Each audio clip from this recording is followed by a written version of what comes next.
So I'd like to acknowledge the traditional owners, traditional custodians and ancestors of the lands where RMIT conducts our business. This talk is held as part of the Center of Excellence of Automated Decision Making and Society and the Tech Talk series. And Alon is here also to give a talk for some of our students who are doing Masters of AI and Master of Data Science in RMIT, and also I'd like to welcome colleagues from School of Computing Technologies and School of Engineering, as well as colleagues from the Center of Excellence in Automated Decision Making in Society from all over Australia and possibly the rest of the world too. So I'd like to introduce Alon. It's great to have Alon here. Thank you for being so generous with your time. It's evening there where you are, and thanks for giving your time to give a talk about what you're actually doing right now in Facebook. Alon is a director at Facebook AI since 2019. Prior to Facebook, he was the CEO of Megagon Labs, and he led the structured data research groups at Google Research.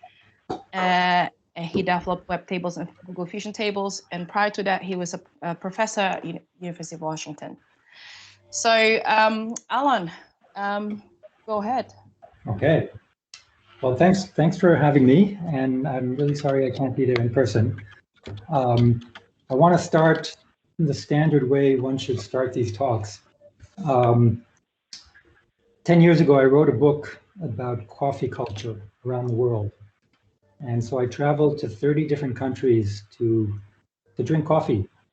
And the question that I often got after or during writing the book was, where is the best place in the world for coffee? And I always gave an unequivocal answer, which is Melbourne, Australia. There's no better city in the world if you just want to spend your time going around from one cafe to another.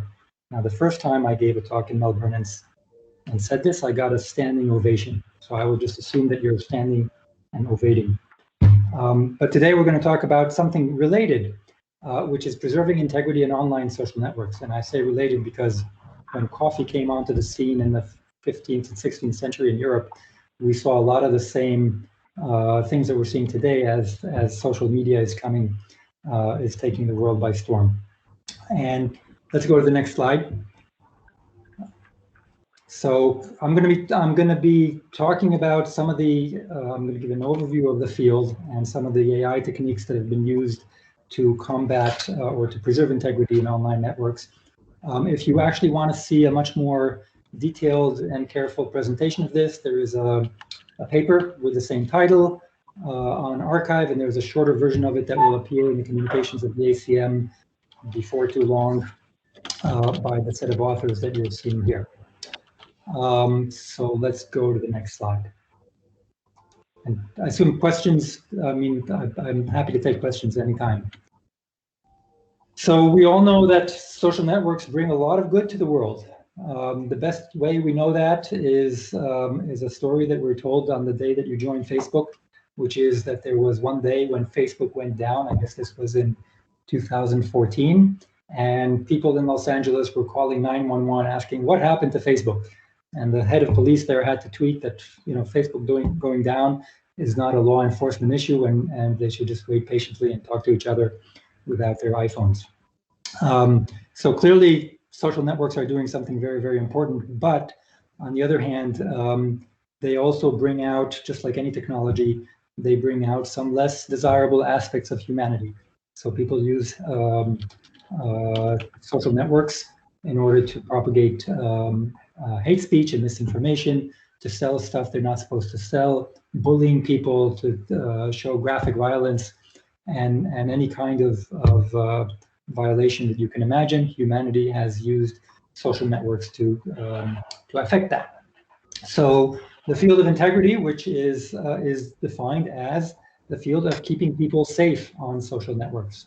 So that means companies will create a set of policies. These policies are obviously influenced by the laws, but in some cases they go further than the law and say what you can and cannot have on this particular network.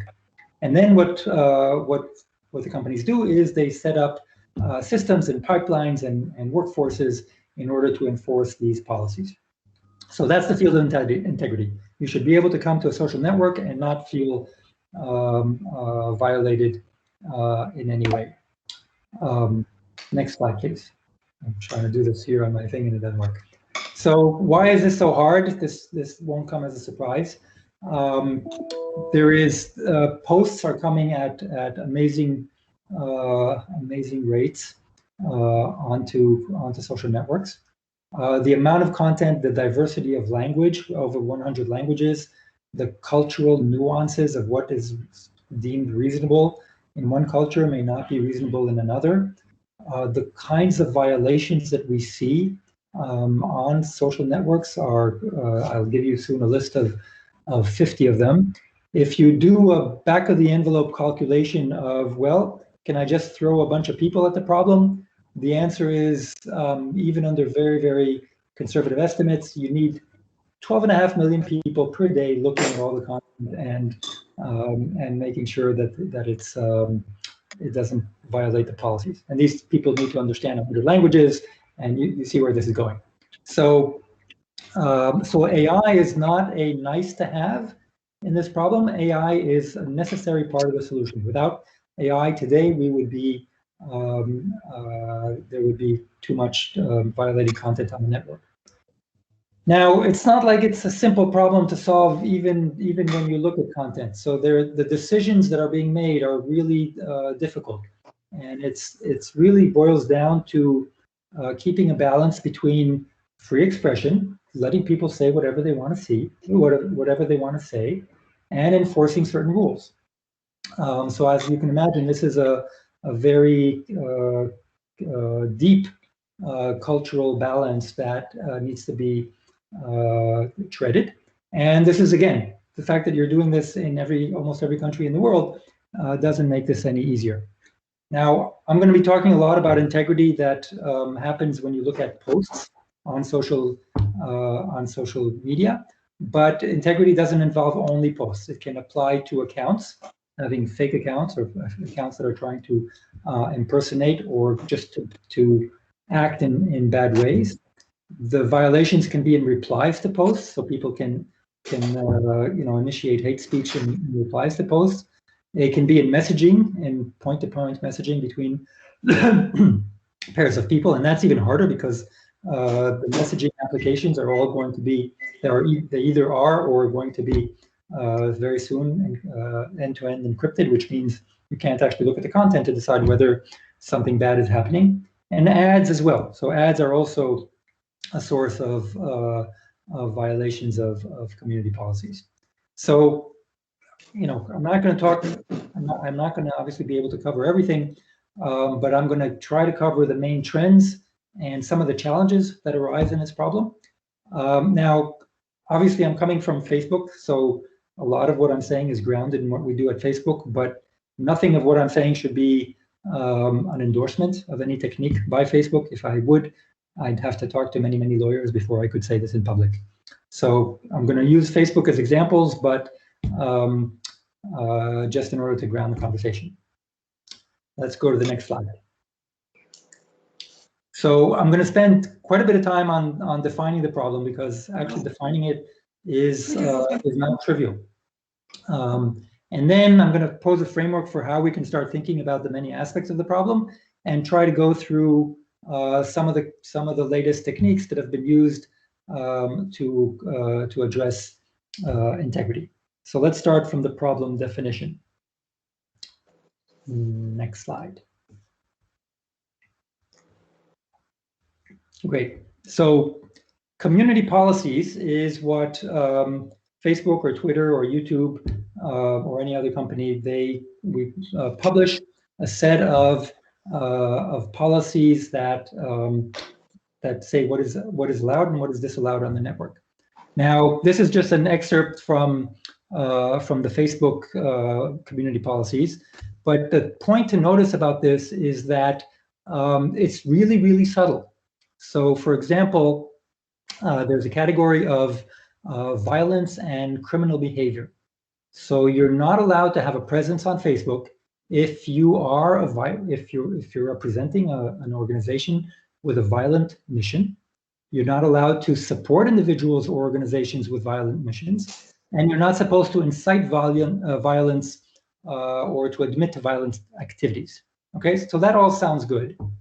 But on the other hand, you can provide instructions on how to create or use explosives if there is a clear context that it is for non-violent purposes. So if you're a chemistry teacher, you can teach your students how to blow up your lab.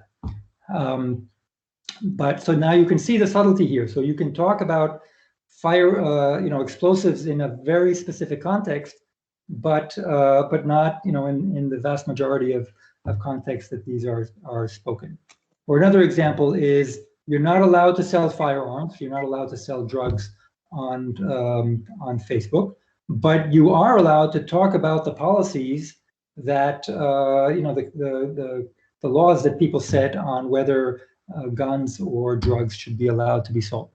So even for a human, it actually takes quite a bit of attention to look at a post and see whether it is from the second column of this table or the third column of this table. So now you can imagine that if you're trying to endow an AI algorithm the capability, this is going to be pretty challenging. Let's go on to the next slide. Now, subtlety is not only in the policies themselves, but it's also in the way things are intended or used. So, for example, there are a set of words that I cannot say in a public talk that are used to refer to people of particular protected classes. Okay. Now, these words, so you can't use them. I cannot, refer to somebody of some protected class using these words. But on the other hand, within those communities, these communities have often adopted these words as a way of just sort of speaking casually to each other. Okay, so you can, choose your favorite protected class and choose whatever word is used to refer to these people of that class, and sometimes you'll find that people in that class are using that word just colloquially. So who is using the word and how they're using it really, really matters. The other thing to note is it's really hard to set absolute rules. So we can say, look, nude photos of children are definitely not allowed on social media. But if you look at this photo here, that is an iconic Pulitzer Prize-winning photo from that was taken during the Vietnam War, you see a 9-year-old naked girl running from explosives in Saigon, and this is part of culture. Okay, so this photo, even though it does contain material that would otherwise be unallowed, is part of culture that we would allow. Okay, so again, extremely subtle. Let's go to the next slide. Now, this is just a partial list of kinds of violations, and you'll get really depressed if you look at this list. So this is, hate speech and misinformation that are at the bottom of the list. They're actually the most common and the ones that receive most attention. But there are all kinds of things like people trying to exploit kids and human trafficking and financial scams. Oh well, those have been around since the 90s, right? People trying to encourage others for self-injury or suicide. People calling on violence in general. So each one of these is actually, when you go into the details, they requires different kinds of techniques and classifiers, and each one is a world unto its own.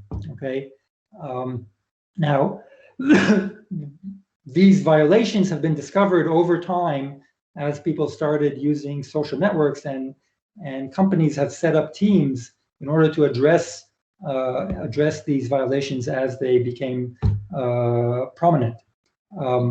Ideally, what we'd like now is to actually look at the technical aspects of preserving integrity and find techniques that can apply widely to many of these violations. Okay, let's go to the next slide. So this is maybe my most colorful slide.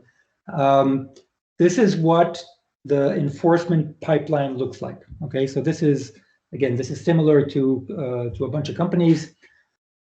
But what happens is, so stuff happens on the network, right? People create accounts, people make posts, they make comments, they send messages. These are the events that happen. Now, when these events happen, there are two ways of discovering violations. One is when users will report saying this I think is a violating post. Okay. The other is these posts go directly into AI-based violation classifiers. So this is the technology that I'll be talking about today, powers these AI systems that look at this content and will do one of two things. One is if the classifier is extremely confident that the post is violating, it will remove it immediately, or possibly downrank it so the probability that somebody will see it is very, very low. If the level of confidence is not that high, then what will happen is it'll enqueue it to a set of community a workforce of people who enforce community rules. So they would look at posts, they will go through some user interface that enables them to make a decision, hopefully quickly, and if there's a majority that says that this is violating, the post will be removed. So this is what happens for most of the violation types, except misinformation. Misinformation is when people try to, say that Trump won the election, or that, I don't know, Clorox cures coronavirus. Now, in principle, one could do the same thing, right? One could treat misinformation as just another violation. The problem is that with misinformation, there is some sort of ground truth. And so Facebook or any other social media company doesn't want to be the arbiter of truth in the world. Okay, that would be a really, really bad situation to be in. So what these companies do is they send the suspected misinformation posts to third-party checkers who are, they go through all kinds of qualifications, and they come from a broad range of the political map, and they're not employed by Facebook. They are, or the social media company. They are independent organizations, and they actually, what they will do is they will do the deeper research that is needed in order to figure out whether the claim is false or not. And usually that research depends on some expertise in politics or in medicine or what have you. And they will make a judgment that will be upheld. Now, many misinformation posts are just variations or different ways of saying a post that we already claim that we already know was debunked or validated. And so what we do is, if we see a new post that we suspect is misinformation, we will try to match it against a post for which we already know, or a claim that we already know whether it's true or not. And if we can just transfer our learning from that one to the new one, we will perform the appropriate action. Now, you can always, so what does it mean to enforce? It means you can delete accounts, you can delete content, you can demote content. You may have to call law enforcement if you suspect that somebody is trying to commit suicide, for example. So there, again, depending on the violation, the enforcement can be different. And of course, there's an appeal process in place, so you can affected organizations or individuals can appeal, and those appeals are obviously looked at. Let's go to the next slide. Before we before we go into measurement, let's take a broad look of enforcement. Okay, so the one thing, one thing that is obviously done is if we find content that violates our policies, we will remove it. Okay, we will remove it completely from the network. It won't be there anymore. Let's click. This is an animated slide. Yeah. So now the problem with that is when it's clearly violating, that's fine, and we should remove it. But a lot of content is maybe borderline violating, maybe offensive to some people and not to others. And so one possibility that you can consider that is more a softer treatment is to downrank offensive content. So downrank means when you go to your Facebook feed, you will just see it. It'll just be ranked much lower in your feed, and maybe you will decide to go to sleep before you get there. Let's click again. Now, some of these decisions or some of these the sensitivity is obviously not uniform across people. So, for example, in some cultures, it's okay to see more skin than in other cultures. Or certain phrases may be considered okay and might be offensive in some cultures and not in others.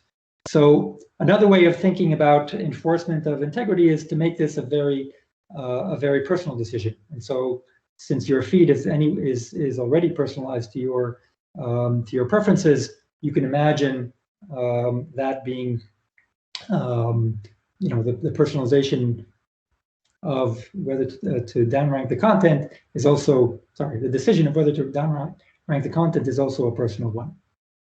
Now, so these are all good, and this has to do with integrity and material that is harming to individuals. But, and now we can click again, this, what I would say the more, integrity is not solved by any stretch of the imagination.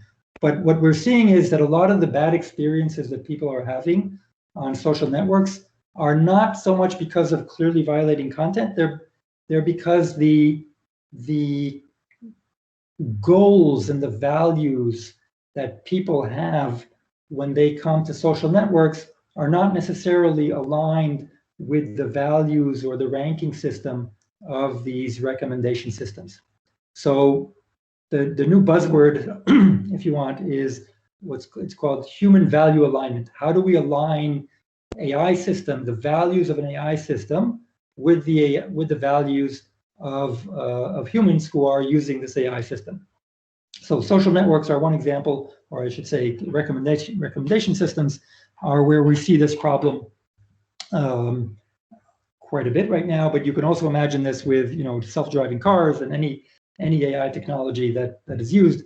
How do you make sure that it's got the right values? So what I have on this slide is 3 books that can introduce you to the problem. One is by Stuart Russell, who actually goes through a lot of AI popularized in a nice way, and then explains the alignment problem. Brian Christian's book is much more direct, talks about alignment.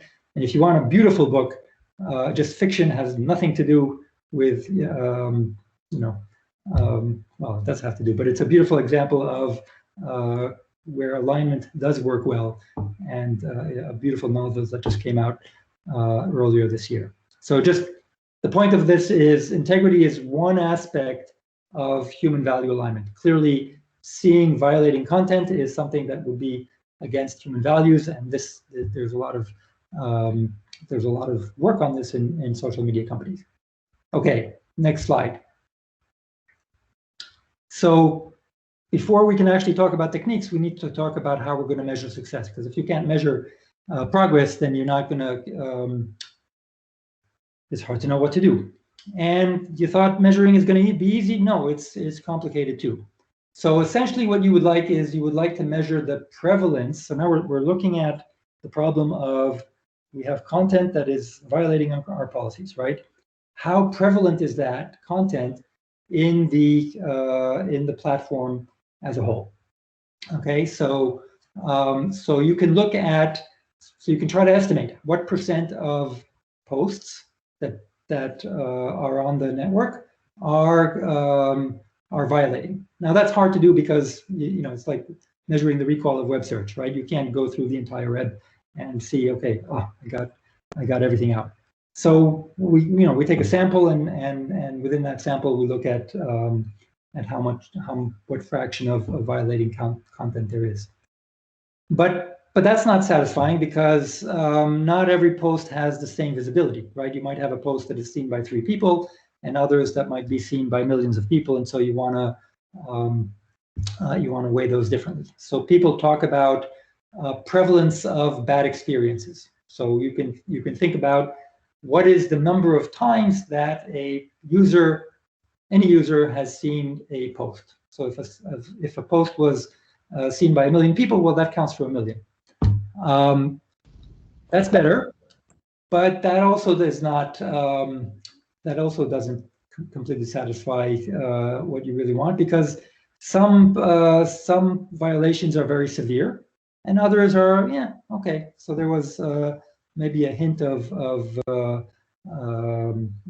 hate or something like that, but it's not as severe as something that is clearly hate speech. So how do you measure what is the severity of the violation of a post to a particular user?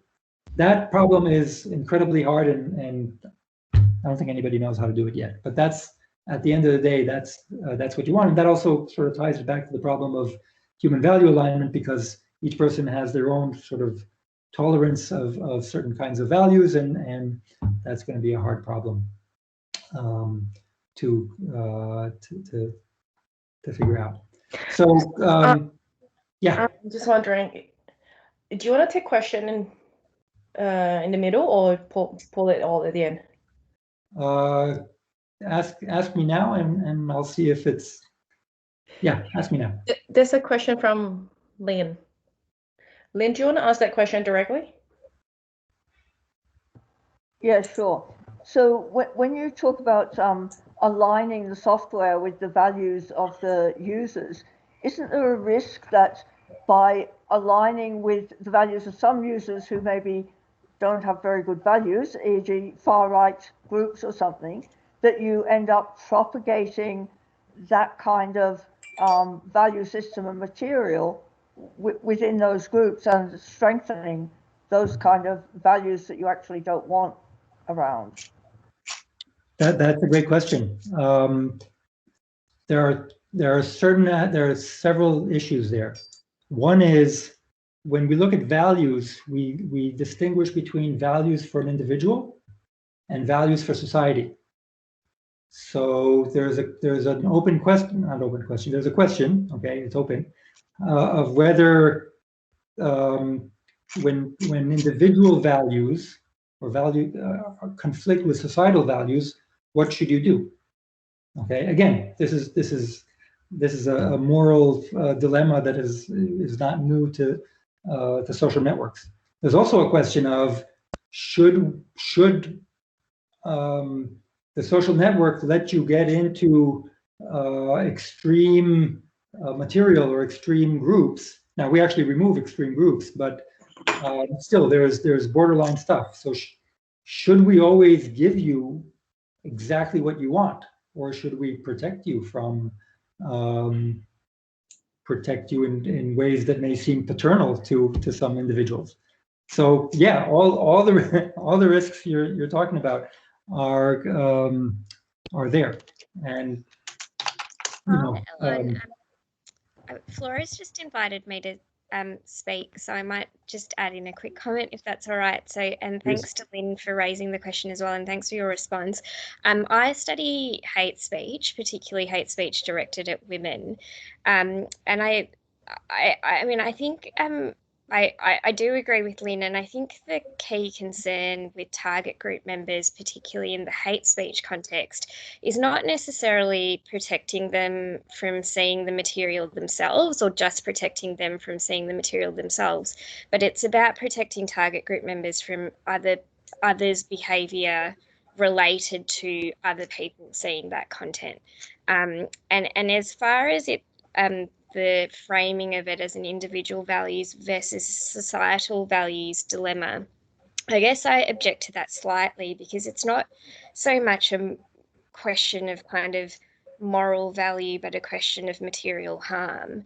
And we know people who have studied this kind of speech, and also people who regularly experience it, know that it has material, constitutive and causal harms that don't just occur online, but seep into people's real world identities. And yeah, I'd be really interested to know what you think Facebook and other platforms can do in that regard.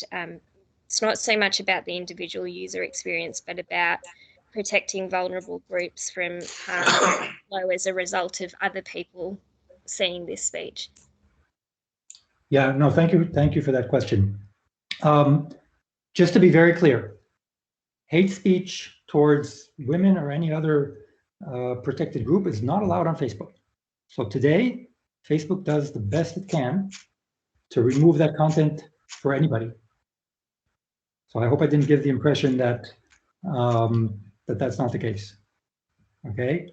Now, I think the question surfaces again when there is content that is, it doesn't violate the policies, but it might be borderline. Okay, and I'm not, I don't have an example in mind right now because that is relevant to what you just asked. But again, I just want to be very clear. There's no hate speech towards any protected group that you that one can imagine, or at least the ones that are in the policies, is not allowed. Not to the people who are not to the group itself, not only to the group itself, but anyone else. Okay, so two guys are not allowed to talk about, are not allowed to convert to post about hate speech about women. Okay. Thank you. I mean, yeah, I guess that then depends on kind of the effectiveness of identifying and responding to those kinds of posts, and also what the policy definitions are. But yeah, I agree. And what this talk is about is to show that to show you that it's not an easy problem. So it's actually amazing to me how AI techniques in the last few years have made a huge difference here, but it's not, we're far from perfect. Okay, this is not, and it's not that anybody is being lazy. This is a hard technical problem that that a lot of people are working on. So okay. Yeah. What about the situation, Alon, where it's not exactly hate speech, but maybe some groups have very particular ideas, say, about the role of women or so on, and they talk about this and perpetuate those ideas. And if you align to those values, then Facebook aligns to the values of that group and feeds them more of that kind of information. It sort of solidifies those things, which aren't hate speech. They're not illegal, but yeah. Do you want to be solidifying people's opinions in that way? I mean, it's the same issue as giving them news posts that fit what they already think. So, first of all, I'm not. I want to be very careful. I'm not an expert on the policies, but there is. I mean, you can take this example, right, about and say, let's talk about political opinions. Okay, you might have a class of people in a particular country that have very certain political opinions. Okay, it's their right, their democratic right to have whatever opinions they want, as long as they don't, call for violence and hate.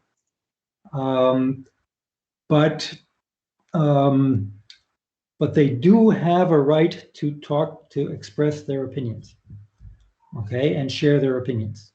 Now, when they do that, that doesn't mean that Facebook is aligning with those values, or any other social network is aligning with those values. That's a very strong leap of something. Okay, but I think what you're getting at is the tension between free speech and not. Okay, and I don't think any social network wants to be the police force of the world in terms of preventing people from being able to say what they think. Now, again, that's exactly why, and you can argue with the policies, okay? And I should also say the policies change all the time. So just a few months ago, you know, Facebook finally decided that you're not allowed to deny the Holocaust on Facebook. Kind of late, but better late than never. So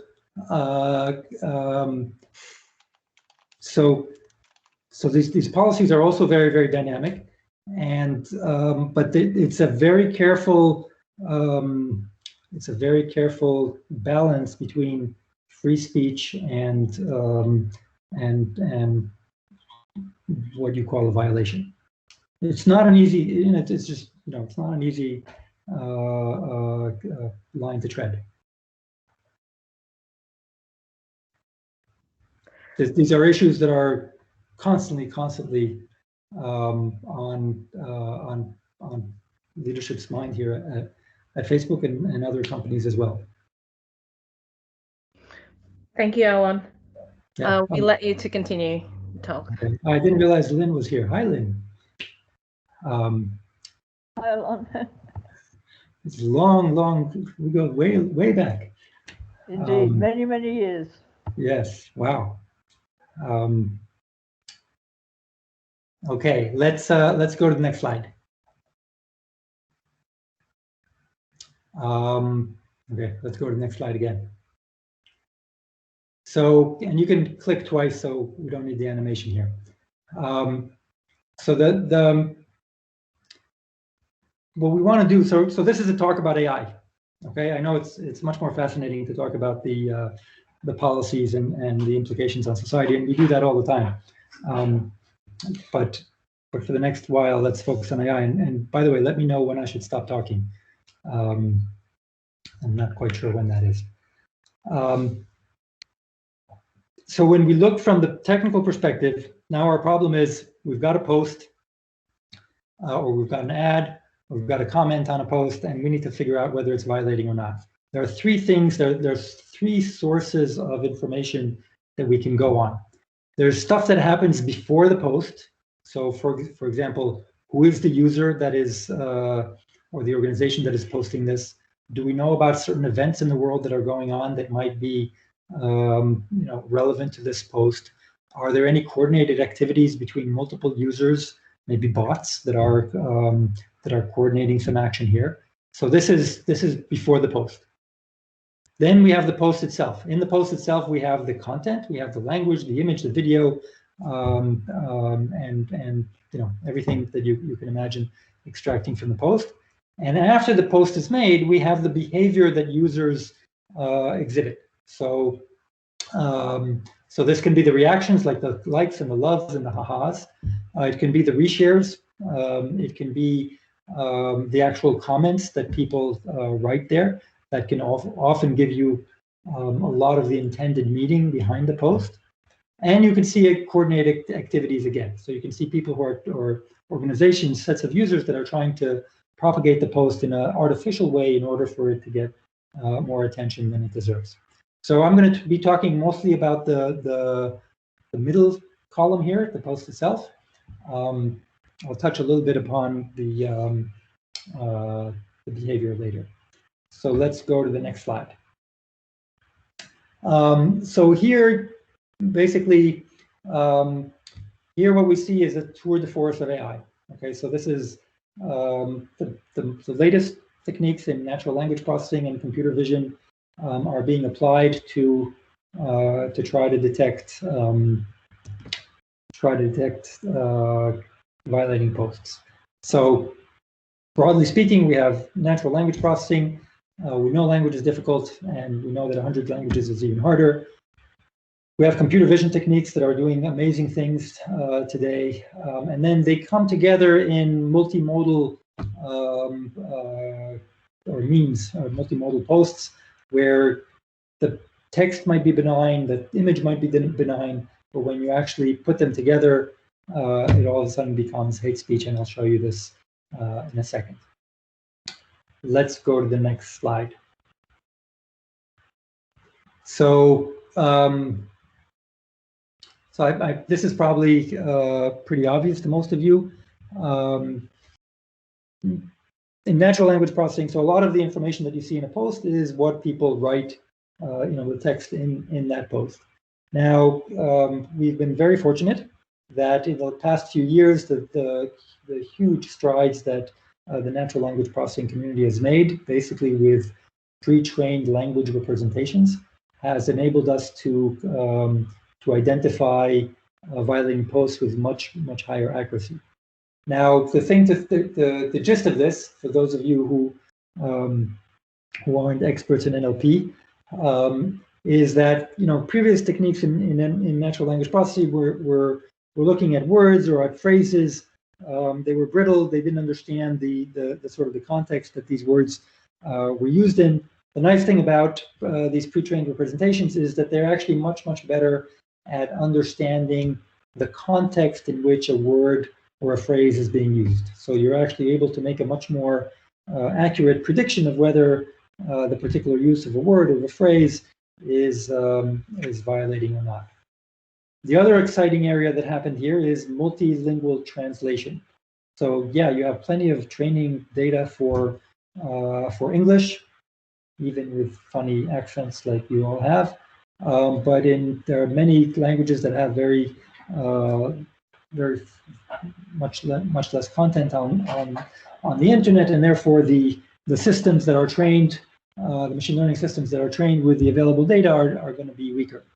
But with the translation systems that actually take a sentence from one language, translate it into some internal representation that is sort of, I'm oversimplifying here, sort of language independent, and then spewing it out in a different language, has enabled a lot of detection work to happen, much better accuracy for languages with low resources. So that's pretty exciting, especially, for example, one example was Burmese, where obviously in Myanmar there were some pretty a lot of integrity violations happened there in the last few years. Let's go on to the next slide. Now, an area that is relatively less explored is it's not just what you say, it's how you say it. Okay, so if somebody appears to be angry, or somebody appears to be sad, or excited or depressed, just that kind of affect can really affect whether, or can give you a pretty strong signal sometimes of whether something is misinformation or hate speech, or those are two examples. So this is the area known as affective computing, and it's now starting to be applied to detecting integrity violations. There's been some great, some of the papers that are linked here. There's been some good research papers on showing that taking into consideration affect and subjectivity analysis can help you with detecting whether something is abusive or misinformation. Let's go to the next slide. Something that is done less. So I'm actually, part of my agenda in this talk is to try to point to areas that are ripe for research by the community. So we could also incorporate external knowledge, right? So when you look, if you're looking at a particular post and you're trying to figure out whether it's violating or not, you're probably missing a lot of context because you're just looking at the post itself. So you can imagine, increasing levels of using external knowledge.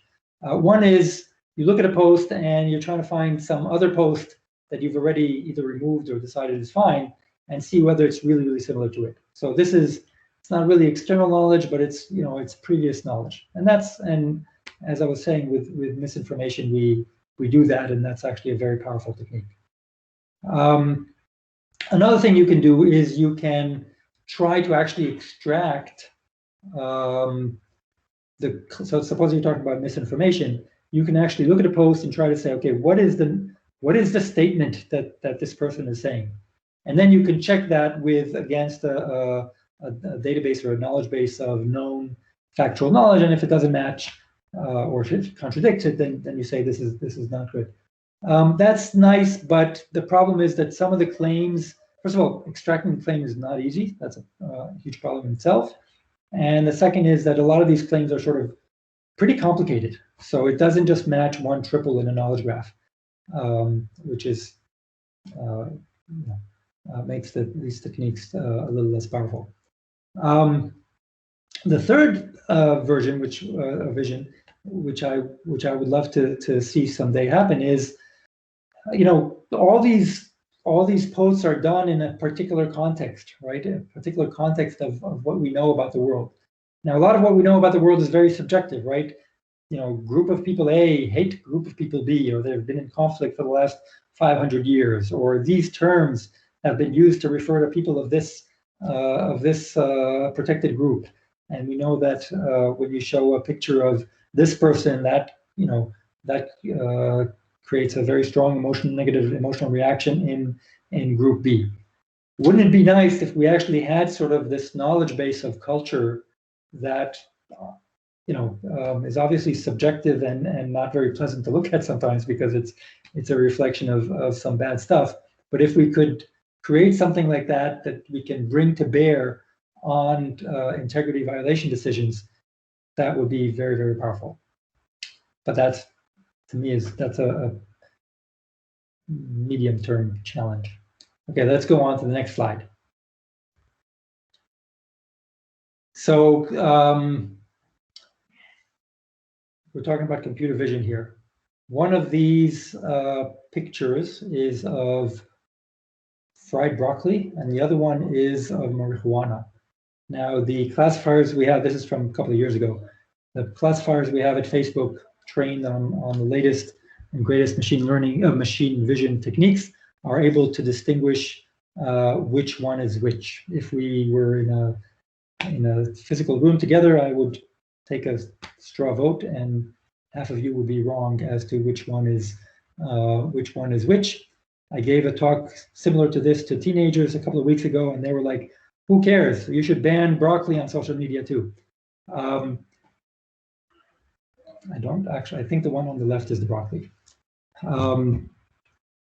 Let's go on. The point is, computer vision techniques have really come a long way and can distinguish between things that are really, really hard for humans, which is awesome. Next slide. This is an example of multimodal reasoning. So this is, and again, this is a sterilized meme, but essentially you have a picture of a cemetery, and you have a phrase saying everybody in your, fill in your favorite ethnic group belongs here. There's nothing wrong with the text. There's nothing wrong with the image. But when you put those two together, this is clearly hate speech. Okay? Now, the problem is you thought vision was hard, you thought NLP was hard. Now, when you're putting these two together, this becomes much, much harder.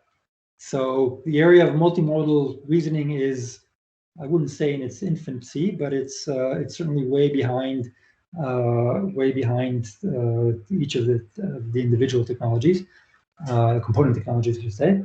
But this is really interesting because it's not just that you're fusing the text and the image. You're also probably taking some background knowledge that is not in the text and not in the image, and putting that together. You'll see an example of that in a moment.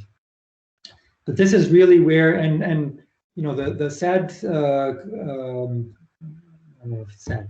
It's actually the case that many hate speech posts are memes. So they do make use of text and images. Let's go on to the next slide.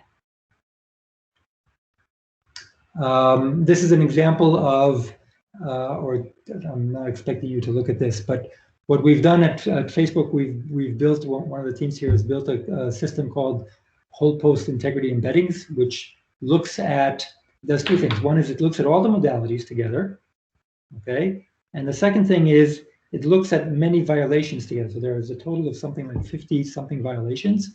And so it's a multitask learning system, multimodal and multitask learning. And what it does is it creates, the output is an embedding for every post.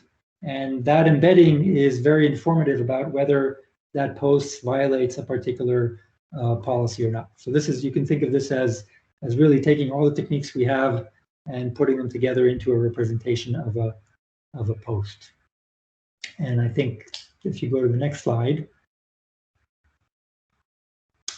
these are examples of posts that would be detected by this system. And these things are drugs. You can go to the next, but you can see it's actually pretty subtle to see that these things are drugs. Next slide. So this is an example. I'm going back to the multimodal challenge. If you look at the picture on the left, right, love the way you smell today. Okay, this is not hate speech, but it's not a very nice thing to say either. So what you say is, this is taken from the hateful memes data set, which is a great data set if you want to do some research on hate speech. But again, you're seeing, you know, love the way you smell today. There's nothing wrong with the text. There's nothing wrong with a picture of a skunk. But when you take those two together, that seems like, again, it's not hate speech, but it's not very kind. The point here is that you're also incorporating the fact that skunks don't smell very well, okay? And so you're actually fusing the text, the image, and some background knowledge that that is present somewhere else. How do you bring all that into an AI system? Is again a challenge that that everybody's still working on. Let's go to the next slide. You know, let's skip this part. Just one more slide and one more. Yeah, this is where I want to be. So I hope that I've convinced you that integrity is a hard technical problem. It's a hard societal problem. It's a hard policy problem.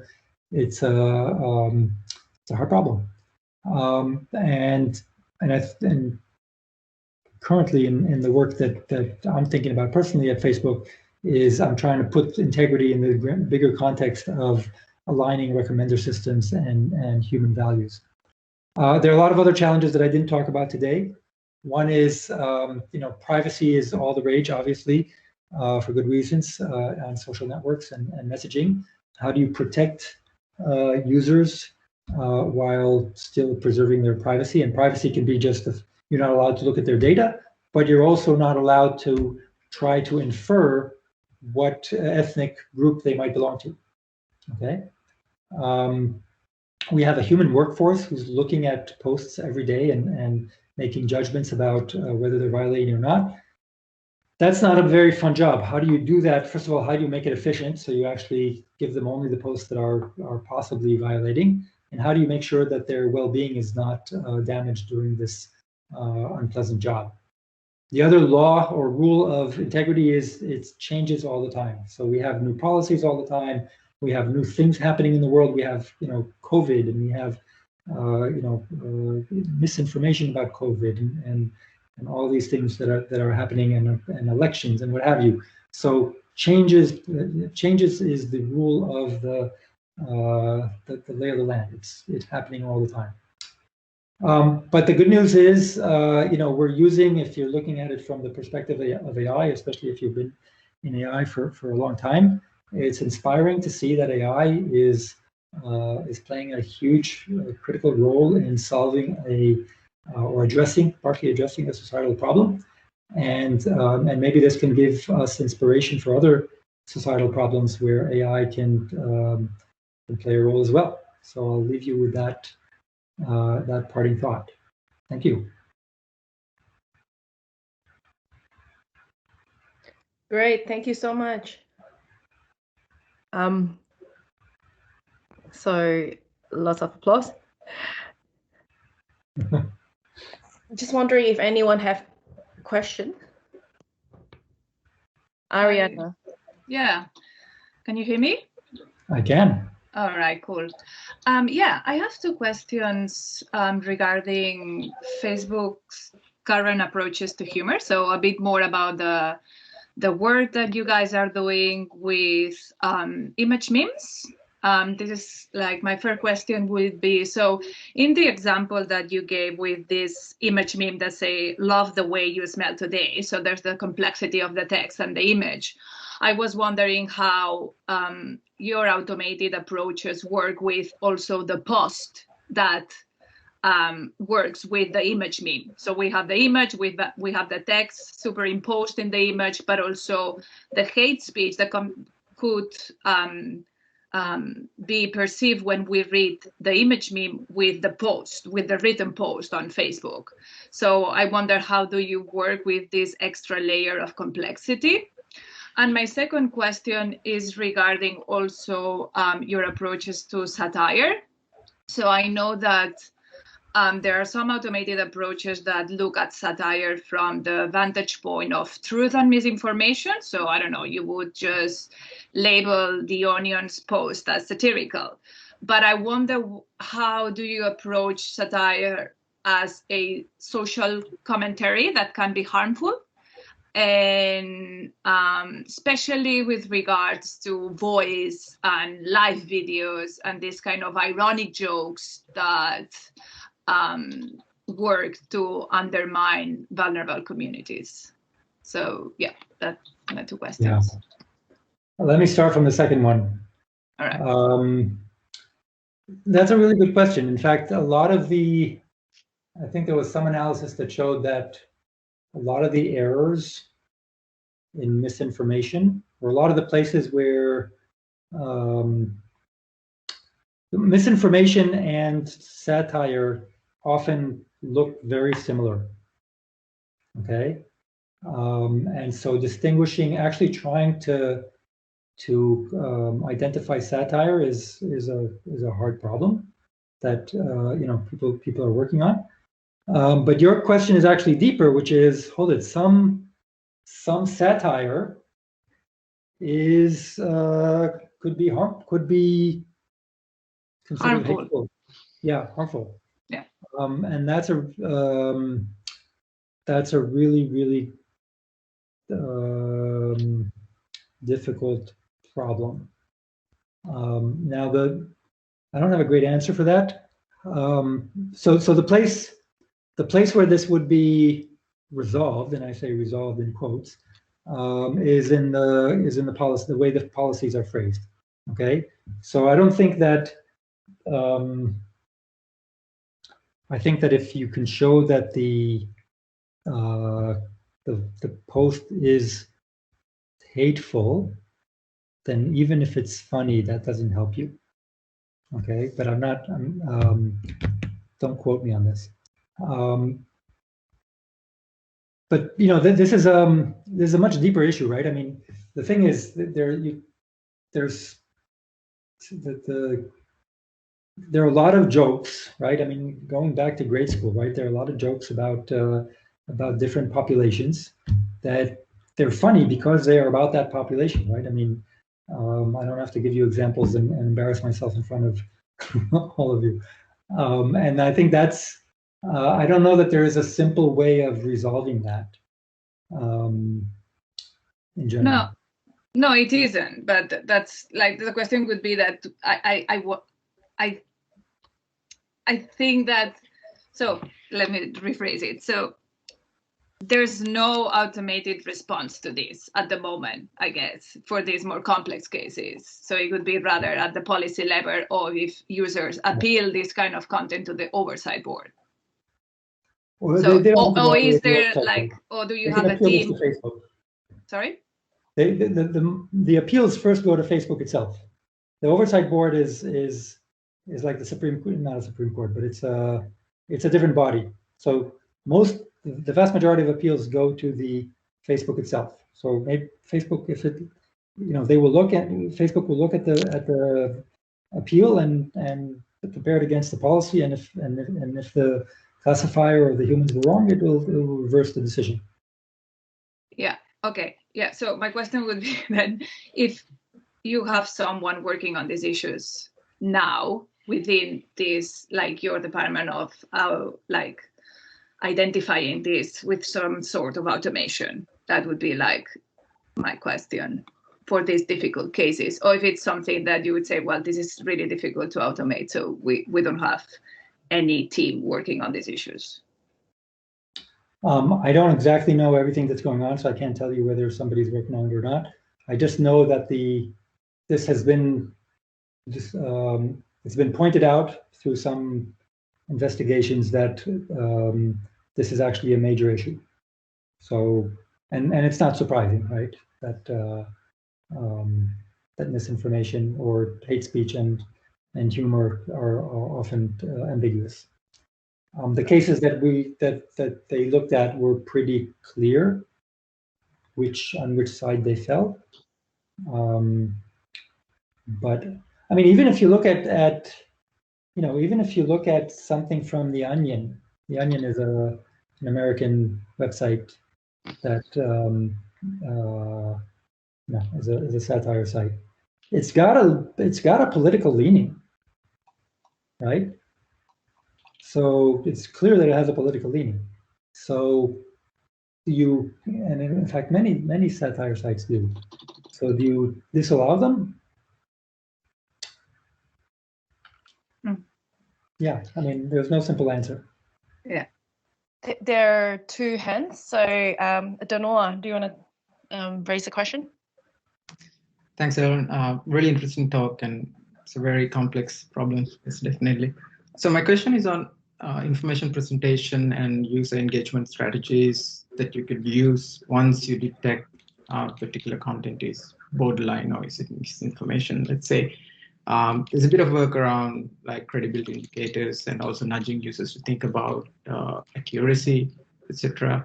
And also if you take platforms like Twitter, they flag content and they flag saying that this content might be misinformation. So I'm just curious about Facebook's take on that, and also whether you have any ongoing research around that area. So I think all these techniques, what you described from Twitter and other techniques are all on the table. Okay, they're all on discussion. Some of them are implemented in certain contexts. For example, another technique might be making it harder to reshare. So if there's some piece of content that is borderline or downright violating, the reshare will be made more harder to do. So all these techniques are possibilities. I don't know.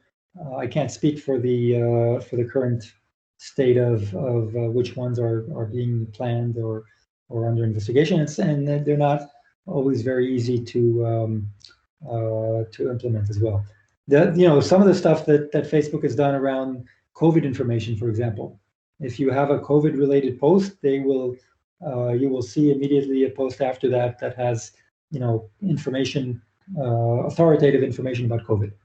That's a decision that the company made. It was important enough to provide the right information, and so it was done. The same thing around the elections, the 2020 elections. Also, whenever there was a post around the elections, there was a status post around what we currently know about the results, and trying to provide common a common reality to the users. So that's. I also want to point out one other thing. There's a fraction, I don't know what size fraction, but there's a pretty sizable fraction of integrity violations that are not intentional. People don't intend to harm others. They just speak in ways that is unacceptable. And when you take down their post and you explain to them that this was violating, they don't repeat it. So it's not like the world is full of really bad people just trying to trick our systems all the time. It's also an education problem. Thanks. Thank you. I'm just wondering, how do you go about time? Do you still have a bit of time? Yeah, I do. So, Elham, would you like to raise the question? Sure. Thank you. Thank you, Alan, for the great talk. I have a couple of questions, but I just decided to go with two. And one of them was actually very much, I think, aligned with the previous question from Danula. When you were showing the 3 types of enforcements, I was thinking, is there any kind of like systematic way of providing explanations to users, just like instead of cutting the content and just kind of like removing them, just trying to basically make users aware why these decisions has been made, and like just to help them understand a bit better. So that's kind of like, and this is basically, I think, when you said that maybe there are some talks about making content to share more difficultly, I was just thinking, it's somehow, I mean, I know that everything that we potentially would need to decide in such context is somehow like a social engineering. But the second question I have is actually, is there any like a long-term, like a desire to run long-term studies of the impact of our decisions or the decisions made in Facebook and basically the social impacts of it? So just to give you a bit of a context, yesterday I just came across a paper which was talking about the flags in social media and how it's structuring the language of users and how it's both limiting how we are expressing our concerns, and it's basically potentially has the potential to change how we are thinking and structuring our ideas around those flags. So is there any desire to think of long-term impacts of any of these decisions that we are making? There is a desire.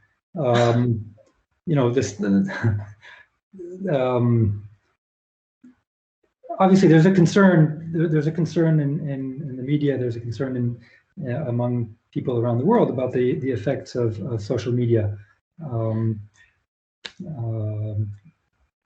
All kinds of negative effects. And so this is not, people at Facebook are extremely concerned about this, and there are a multitude of efforts trying to understand them and to do something about them.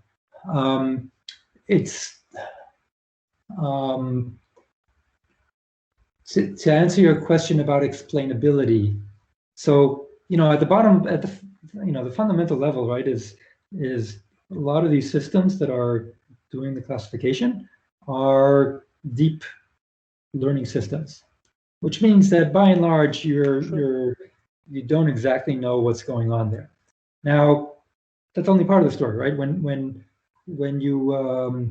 the system decides to remove something, it does tell you which violation it discovered. Okay, so it can tell you that this is hate speech. Now, going to the next level, which is telling you this is hate speech because it's saying something. Here is the phrase that was used, and this thing is hate. Is a way of expressing hate towards this particular group. There, you need the AI system to be more explainable, and people are working on that and trying to sort of build systems that will look at the AI decisions and will give some sort of partial explanation. But some basic, when something gets removed, it is flagged for a particular violation. But that explanation may not be detailed enough in many cases. So now long-term studies, you know, the world is changing so quickly that there's another point here, right? I mean, Facebook or other social media, we're not working in a vacuum, right? There's a lot of stuff going on in the world, right? There are a lot of events, and there are a lot of conflicts and social issues. And so at some point, how do you measure the real effect that social media is having on the real world?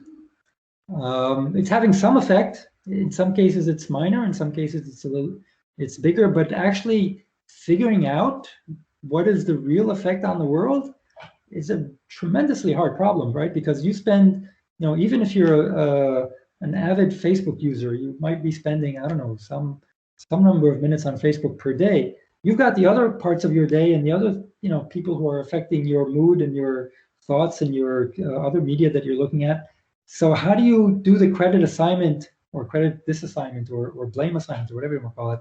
How can you really pinpoint to a particular tool like a social media platform and blame that for something? That's a hard, I'm not saying we shouldn't be studying this. I'm just saying it's a really, really hard problem.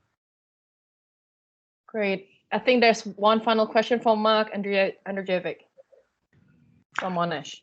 Thanks so much. Thanks for a super interesting talk. I had a quick question early on, and I hope I didn't miss it because I had to drop out for a little bit. But you mentioned also integrity issues with advertising.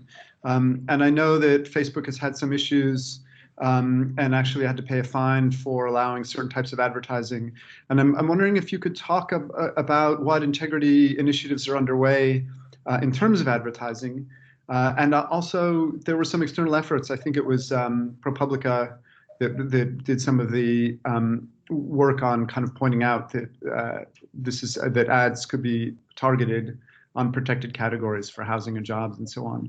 But what are the key problems with integrity in advertising, and what initiatives are at work on them? Yeah, I mean, I think the main issues, some of the issues are trying to sell stuff you're not supposed to sell, like drugs, like guns, okay? Misadvertising, saying that you're selling something, but actually not. There are a bunch of things about political ads. So for example, political ads, you need to, since, you know, a few years ago, political ads go on through much more scrutiny, okay? So if you're going to put a political ad on Facebook, you need to say who you are, what organization you are, who's funding you, blah, blah, a bunch of stuff. And in fact, there is a database where anybody can go and look at all the political ads that went on Facebook and some stats about them. So a lot of people try to circumvent that, right? They try to, you know, put an ad that they don't say is political, and therefore they don't have to do all this, and still get, you know, still get through. So that's another issue. And, you know, what is, I mean, there's also, if you go one level up, right, what is a political ad, right? So many social issues is any, you know, if I'm talking about climate change, is that, or if I'm trying to sell solar panels, is that you know, that's, you could say this is, well, you're arguing about climate change or something like that. So the boundary between what is a social issue and what is a political ad is also something that is kind of hard to navigate sometimes. But so those are some of the issues. I don't know enough about the targeting. I mean, if you go on Facebook and try to create an ad, you can see exactly what your options are in terms of, you know, you can select an age range, and you can select maybe an area of the world or a city where you want to advertise, but you can't ask, you know, to advertise stuff to Republicans or to Black people. You can't do that. Thank you. Great. Thank you, Alan. So I just have a very final question and maybe slightly a bit more technical. So I really like the final slide there where you talk about the difficulty on identifying hateful messages from multimodal signals and also from the context. Now, even from that examples, so I'm just wondering how would Facebook use, where will the ground truth come from? Do you actually then need to have lots of people annotating this, or, how do you get all this historical background information that could be used to train a model to understand this context and background? No, I mean, so the ground truth comes from labeling. So we have people labeling posts, and we know what is violating and what isn't. Not only that, because of a variety of rules, we can't keep these annotations forever. So we need to throw out data after a while. So that means we need to relabel. So in fact, when COVID started and everybody went home, a lot of the people who were doing the work on labeling couldn't work for a certain amount of time. And that created a dearth of training data. We recovered, but this is the reality of machine learning today. You need training data everywhere. Wow. One could hope that you could create resources that are sort of there forever, right? But that's something still on the agenda. Great. All right. So I think it's time to wrap up the talk. So just like to thank you also, Alan, for giving your time in the evening, and hope you have a nice week. Thank you. And thank you for. We'll have this talk posted on our YouTube channel, and we'll share it with you once it's done. Thank you. Thank you. Thanks for all the great questions. Okay. Bye. Bye.